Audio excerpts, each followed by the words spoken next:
smile that makes the sun rise. You make it shine.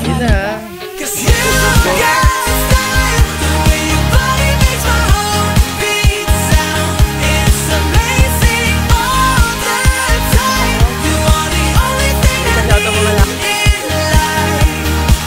Oh, I want you. Can't you see? I want you.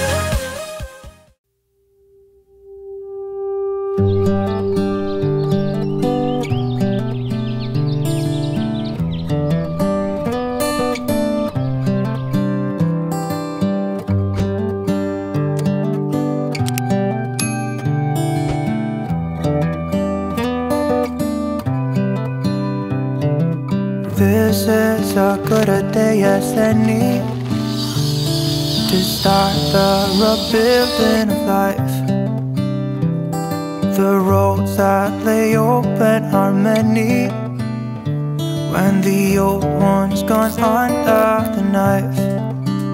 And I can feel the sun on my skin, beginning to thaw from within. It should have been you.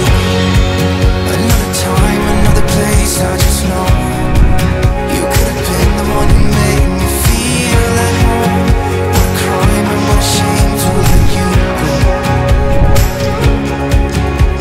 Sometimes I just don't know what to do. It should have been you. Ayong, what's up guys? Nandito ako sa likod bahay. Gumagawa lang ako ng moss pole para dun sa mga halaman ni Aimee. Kasi overgrown na nila yung moss pole na ginawa ko nung last time.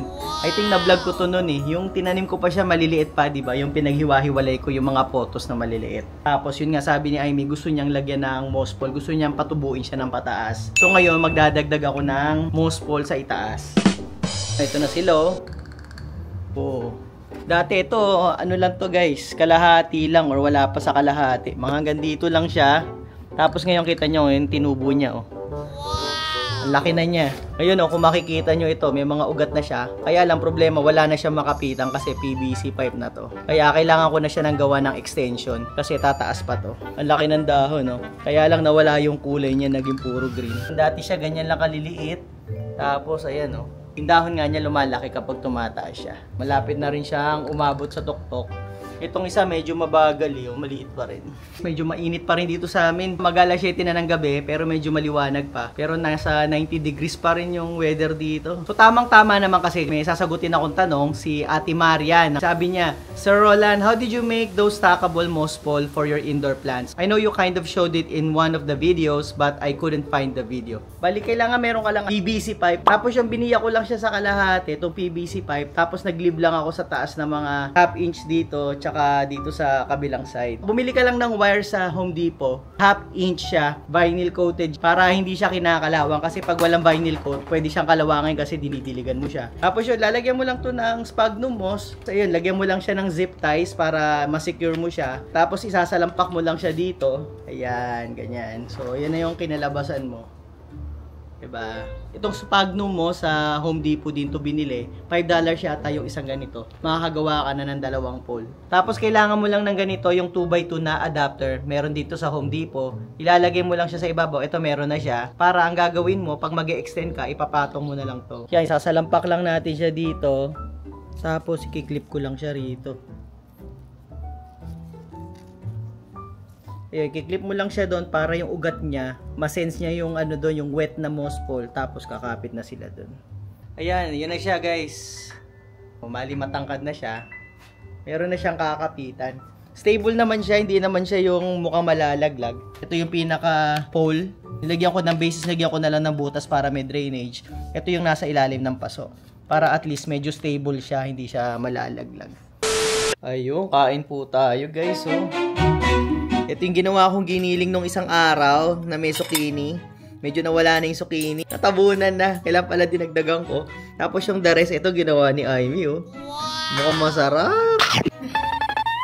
Sarap Ano kaya? Ganyan yung nakikita ko sa cafeteria namin, yung zucchini. Pag minsan nabili ako, yun, masarap siya. Mukhang ganito. Mukhang nakuha ni Amy. Sarap. Ayan. Tapos ito, chicken breast na may capers. Paborito ko din yan. Tapos meron kami doong pork chop. Pinirito yan sa olive oil, guys. Kaya healthy yan. Healthy. Tapos ito, meron kaming Greek yogurt. Kaysa sa sour cream. Kasi yung sour cream masyadong mataas sa cholesterol and fats. Parang kahalos kasing lasa din ng naman to ng sour cream. Kaya pwedeng pwede. Ayun, no? Kain na. Kain na. Asya, gagawa muna raw siya ng homework. Medyo katatapos niya lang kumain. Ang galing naman itong batang to. Sipag. Say hi naman na, Chachi. Hi. Good for math. What grade are you in? Tell us in the comments. Or ask. Si Jairus nasa school kasi meron pa siyang extracurricular. Meron silang banda ngayon yung marching band. Nagpa-practice sila. Susunduin ko siya mga 1 hour from now. Kain muna kami ni Aimee. Ayun. Kain po tayo. Kain. Ayun na. Ano ba pag-usapan natin? Mukbang. Ito talaga, basta tututok na lang ng camera. No? Tikman natin tong zucchini. Yan nyo guys, may balat-balat pa oh. Tignan mo kung malambot. Oo, malambot naman. Ha? Hindi wala ko sa... Sarap siya. Gato yung gusto ko yung medyo lang. No. Ayoko na masyadong super matapang yung lasa. Yung parang medyo olive oil lang. Ano lagay mo dito? Garlic lang. Salt and pepper. Yun lang? Tsaka olive oil. Sarap. Lettuce, tapos lagyan natin ng zucchini. Hindi pa nito. Tapos, lagay tayo nitong Greek yogurt. Greek yogurt to guys, hindi to sour cream, kaya mas healthy. Ginagawa niya sour cream. Kasing lasa lang naman siya. Sarap. Ayun At least di nakaka-guilty kahit marami kayo ilagay.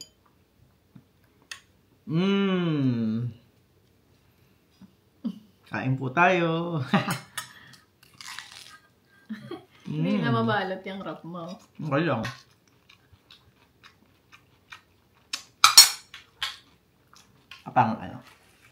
Apang dahon para makapal.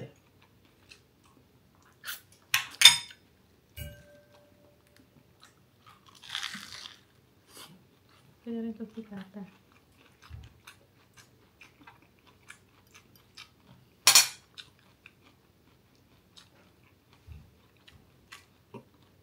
Sobra na. Ito.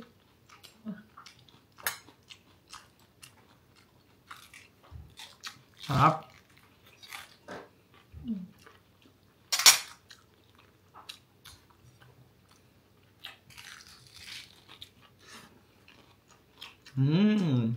Sarap. Kakaiba. Ako, ito na lang po yung natira. Talagang napakasarap. Gusto ko na nga papakin Kaya lang, medyo busog na ako. Kahit papakin, kahit parang pulutan, masarap siya. Hindi siya, ewan ko ba, hindi ko ma-explain. Basta siya, very tasty. Tasty. Hindi, masarap nga.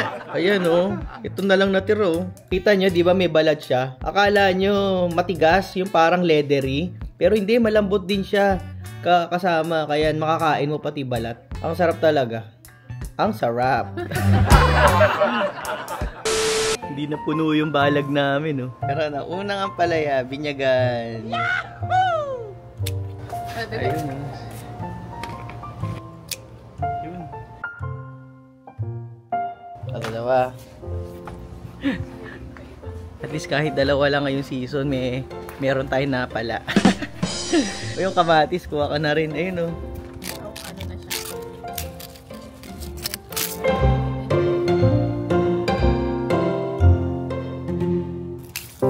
Laksa. Kapalabas na Uy, tanggal na siya. Ayun. Ayun. Iba talaga yung niya, lasa niya. Hindi sa kesa dun sa store-bought, no, be? Oo. Iba. Ayun. Dami na rin, marami ka rin Pwede na. Dalawang ampalaya. Or kahit maliit. Aba. At least mamula. Red bell pepper pero maliit. Nabansot. Yan guys yung ating ani. Not bad. Di man ganun kadami pero pwede na rin, 'di ba, kaysa sa wala.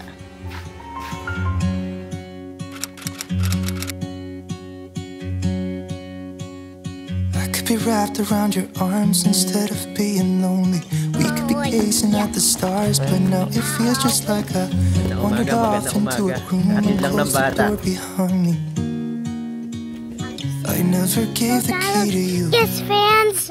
Yung damit ni Jairus ngayon, sinusuot niya na yung ibang mga damit ko. Though medyo mas mahaba pa siya ng konti, pero malapit-lapit na rin. Maghihiraman na kami ng damit. Daddy, I need to do it. Dwelling in the dark, it's just that my heart can't take it. I didn't know what it would cost me when I let you go. I feel alone, and I'm just singing, It should have been you. Another time, another place, I just know. Could have been you. What a crime and what a shame to let go. Sometimes I just don't know what to do. It should have been you.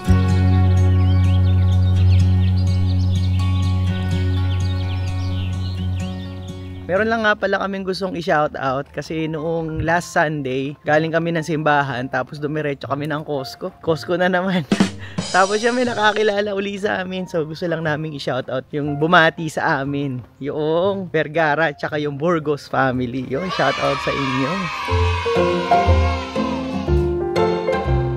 Nakakatuwa lang kasi doon sa Costco kasi naiwan ko si Aimee. Ben, nasabi mo, meron kumakaway sa iyo. Sabi ko, parang may kumakaway sa akin. Pero medyo malayo. Pero ayoko mag-assume na ako yung kinakawayan. Pero hindi namin... umiti naman ako. Pero hindi kasi ako sigurado kung ako talaga. Baka mamay nasa likod pala niya yung ilingitian. Tapos nung lumayo na kami, sinabi nga sa akin ni Aimee. Sabi ko, nga baka hindi naman ikaw yon. Tapos doon sa may parting dairy, nilapitan kami, nagpakilala nga, ayun, nanonood daw sila sa amin, nakakatuwa lang. So yung shoutout sa Burgos and Vergara family. Dalawang family sila nandoon, I think nagka-shopping sila magkasama. Si Sir Brent, si Ma'am Nina, tapos sa mga anak nila si Cassie tsaka si Brandon, yun. And shoutout din sa Vergara family. Si Ramin, Vanessa, and si Andre. Yan yung anak nila, si Andre, yun. Ang nakakatuwa lang kasi nung nilapitan nila kami, talagang very enthusiastic sila, nakakatuwa, talagang excited. Napaka-friendly. Napaka-friendly nila, tsaka ayun, medyo nahiya nga kami kasi maraming tao. Tapos yun, nagpicture-picture kami. Kwentuhan. Tapos ang nakakatuwa, parang marami kaming things in common kasi nga accounting si Brent, si Sir Brent, tapos nurse yung asawa niya. Tapos yung anak niya, babae, lalaki din, parang kami. Babae, lalaki din. Tapos yung mga marami pang iba. Hindi ko na isasabihin, hindi ko na i-disclose. Kaya nakakatuwa lang, ayun. Tapos yung mga bata lang, nakakatuwa lang din kasi nga nanonood din sila. Sabi nga ni Brent nung nandoon, sabi niya dun sa anak niya lalaki, sabi niya, di ba binanggit mo bago sila pumasok ng Costco na baka nandito yung Guzman family? And true enough, nandoon nga kami. Ayun, pero yun, maraming salamat ulit sa Vergara and Burgos family ulit. So meron lang akong sasaguting comment kasi meron nag-comment tungkol doon sa vlog namin na magkano yung kailangang sahod para dito sa California, yon. Sabi ni Sir Chadi Vensky, wala namang ganyan, $50 plus per hour. Maniwala pa ako pag annual year kung magkano offer sa'yo, depende sa specialization.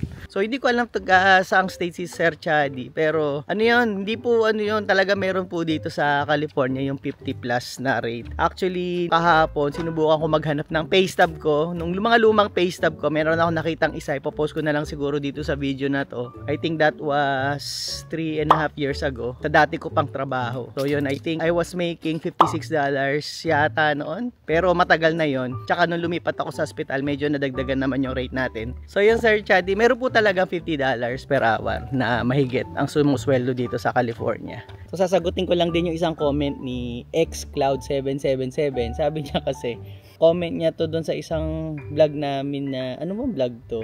Yung may nambash. Yung meron basher. Sabi niya lang sa amin, mimili ka kasi kabayan ng comment. Di mo pinopost pag nafa-fact check ka dito sa US. So, sinasabi niya na yung mga comment na pinopost ko, pinipili ko. Siguro akala niya, baka nagdi-delete ako ng mga comment nag-search ako. Tapos nakita ko yata yung isang comment mo na hindi pinost ni YouTube. Hindi, nakikita ko siya dun sa analytics ng channel namin. Pero nung nag-login ako sa account ni Aimee, meron kasi siyang YouTube account, hindi ko makita yung comment na ginawa mo doon. So, ang ginawa ko na lang, ay yung kinapi-paste ko yung ano mo, yung comment mo na yon na nakita ko sa analytics, tapos ni-repost ko.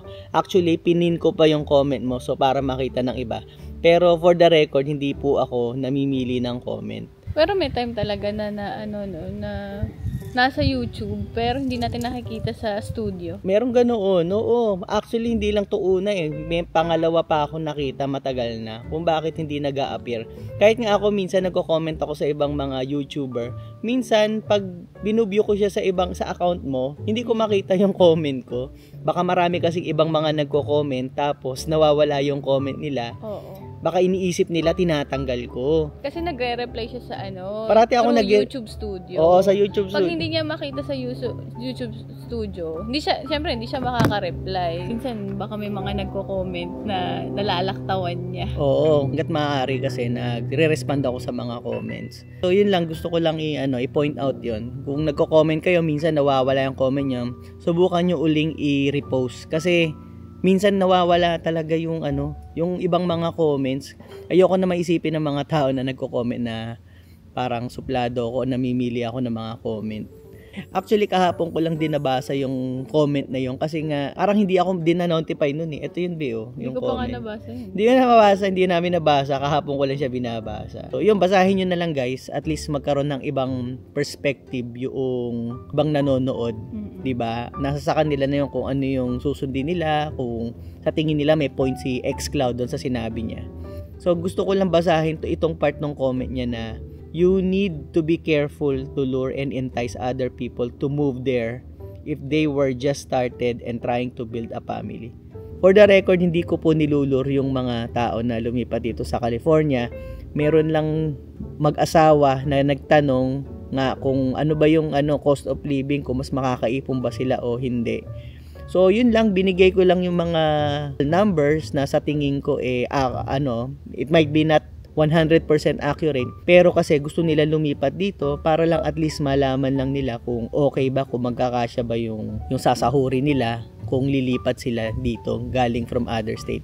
Other than that, wala naman ako sinasabi na lumipat kayong lahat dito, lahat ng nurses. Ang sabi ko nga kung siguro malaki yung offer sa inyo, yung dramatic yung change ng sa sweldo, siguro okay lumipat. Pero syempre, mag-research pa rin kayo. Katulad nga nito sinasabi ni Sir, hindi lang naman siguro dahil sa sweldo. Marami pang ibang factors. Basahin nyo na lang yung comment niya.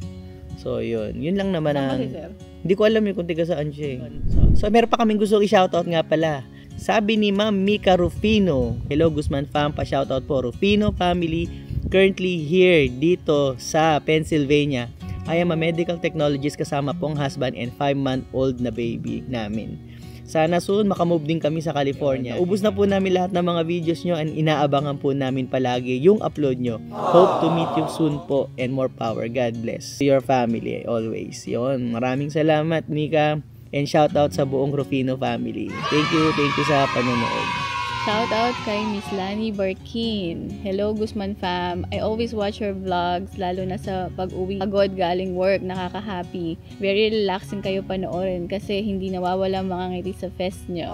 Napakasimpleng pamilya. Shout out naman po sa next vlog nyo, watching here from Erie, Pennsylvania. More power and God bless to your family. Shout out sa iyo Miss Lani Barkin. Miss Lani. Thank you sa panonood. Tapos shoutout din kay Marco Malunes. Sabi niya, pa-shoutout po kuya sa next vlog nyo. Hopefully, pag nakapunta na ako dyan, makita ko rin po kayo. Your family really inspired me na i-pursue ang nurse career ko dyan sa USA. God bless po. Ayun, Marco Malunes, good luck sa iyong nursing career. Sana makarating ka na rito. Hopefully, makita ka namin pag nandito ka na. Ayun. So, yun, maraming salamat sa panonood. Ayan, parating nanonood sa atin niya si Marco Malunes. Parang dati pa yan. Oo, matagal na to. Ayun, buti nga nagparamdam siya ulit. Thank you ulit, Marco, ha.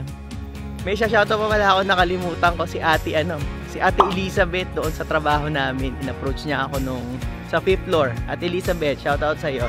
Saka kay Ate Riza. Ate Risa, na shoutout ko na to sa trabaho din namin. Ewan ko, nung nakita niya ako, shoutout daw. Hindi talaga siya nanonood siguro. Ate Risa, shoutout na to. Ayun, siguro guys, hanggang dito na lang. Maraming salamat po sa inyong panonood. Tapos kung meron kayong mga tanong na gusto itanong sa amin, kung kaya naming sagutin, leave nyo lang sa comment. At kung may natutunan kayo, na-entertain kayo, nag-enjoy kayo sa vlog na to, don't forget to hit the like button at magkita-kita po tayo ulit sa susunod na vlog. Sometimes I just don't know what to do. It should have been you.